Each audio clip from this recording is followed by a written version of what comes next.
من كام سنة خدت مني دوري الأبطال، نزلت تحتفل في الشارع زي المجنون كأنها البطولة الأولى لي، لدرجة إن بعدها بسنة خدتها وما احتفلتش بيها ورجعت تحفل عليا، مع العلم إن لعبت أفضل منك وده بشهادتك مش شهادتي. من كام سنة كنت بدوس على وشك في الكاس أداء ونتيجة، وباخد منك 2 دوري ورا بعض وعامل لك أزمة، لدرجة إنك كنت بتشتم لعيبتك وبتتهمهم إنهم مش رجالة. من كام سنة كان عندي استقرار في إدارتي وصفقات على أعلى مستوى، وقتها كانت القمة قمة والمكسب في أرض الملعب، والبطولة اسمها بطولة، والمنافسة كانت مناولة مش مجاولة. لصالح مين هديت الإدارة ورجعت إدارة تانية؟ لصالح مين شوهت صورتي في الإعلام بتاعك وعملت حملة بعنوان مولتو وتبرعوا النادي الزمالك، والست مش عارف مين بعت حلاجها معرفش لمين؟ لصالح مين يا أستاذ الكلام ده؟ لصالح استقرار حضرتك، ما انت مش منتخب مصر اللي بالمناسبة أصبح لا يذكر أفريقيا بسبب العك ده. لصالح مين عايزني دايما أقل منك ومفيش ولا روح ولا منافسة، وإنك انت لك كامل استقرارك وأنا الكومبارس اللي ياخد دور بطولة مؤقتة؟ اطلع رد عليا وكدبني، مع اني عارف انك حتى لو رديت من جواك عارف اني صح، وانك بتعبد هوى اسمه المبادئ والكيان. اسمع بتوع الخليج بيوصفوا الدوري بتاع حضرتك ازاي. ما بتتطور الكرة المصرية، ما بتتطور. الدوري المصري أسوأ الدوريات على مستوى العرب. تراجع الكرة المصرية على مستوى الدوري، يعني السيطرة الأهلاوية هذه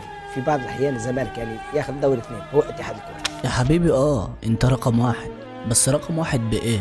بالغش؟ بانك تدوس على المنافس؟ مش مكسوف من نفسك وانت طالع تحتفل بنصرك بانك حركتنا بامام او بغيره؟ يا سيدي خد امام وزيزو وخد كل الناس، بس مش هتعرف تاخد حب الجمهور اللي كان اسمه نادي الزمالك. جرب كده تخسر 10 سنين وشوف نفسك يا حنين هتصبر على ناديك ولا لا؟ ده انت مبادئك خنتها في اول محطة وهي امام. ما تخلي عندك دم وكن راجل في حق نفسك واطلع وقول انت مظلوم يا غريمي. اللي ادركته ان فعلا جمهور الاهلي اكبر بكتير من جمهور الزمالك، بس اللي اعرفه ان الكترة عمرها ما اتذكرت بخير حتى في القرآن. بتتورثوا حب النادي عشان تريحوا دماغكم وتفوزوا، انما احنا غيركم، احنا حاجة تانية خالص، ودون كلمتين كانوا محشورين. وفي النهاية الف مبروك يا سيدي على الدوري يا اعظم نادي في المجرة. لما اقول لك دوري ما تقوليش بكسب افريقيا، لان بتوع افريقيا نفسهم عارفين انك سكلي بتاخد الدوري مؤجلات عشان تلعبهم مرتاح. بلاش نتكلم في النقطة دي. ومبروك يا ابو 43 دوري. ما تنساش لايك وفولو عشان اللي جاي. سلام.